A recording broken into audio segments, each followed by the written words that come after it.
Today I like to discuss, like, how much value does Gainwell have coming up in this 2022 NFL season. And so I don't know, man. I mean, last week I made a video on, I thought Miles Sanders was gonna be the one that's gonna lead the charge as far as, the Eagles running game, like, if you just playing fantasy or whatever, like, whether he had, whether he had value to kind of like be a sleeper pick. But just overall, we just gonna look at just the Eagles running game. If Sanders gonna be battling the hamstring throughout the season, Kenneth Gainwell, he got a ton of value. He got major value, and he was the guy that they kind of they were working him into the system. I don't know whether it's because they didn't know whether they could trust him on pass blocking situations or what, what I'm saying? Because he ain't really a big dude. He only 5'9", 200, or between like 200 and 205. So sometimes they, you can see they be sketchy if a dude ain't really, if they don't know if you solid enough to, if somebody about to blow that motherfucking pocket up, whether you gonna stick your fucking chin in that bitch and hit somebody. But Kenneth Gainwell, man, I mean, he got all the tools to kind of do some things, you know what I'm saying? And just like for the little bit of opportunities he got last year, he had 68 rushing attempts, 291 yards, 5 touchdowns, receiving.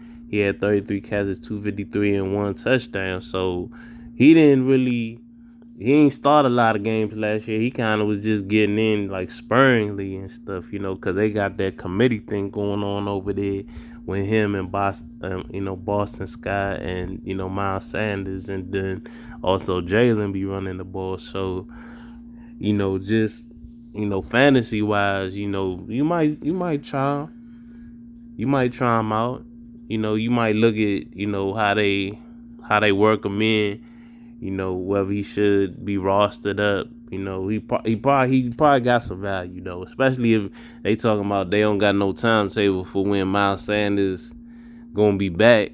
So whenever you hear that shit, and then how the hamstring is, that shit could be something where you come in and then you fucking looking good, and then you make one cut, and then that shit fucking you back on the sidelines again. So I don't know. I mean, Gainwell, if you gonna tell me between Gainwell and Boston Scott, Boston Scott, he a bowling ball type of dude. He had 87 attempts, 373 and 7 touchdowns.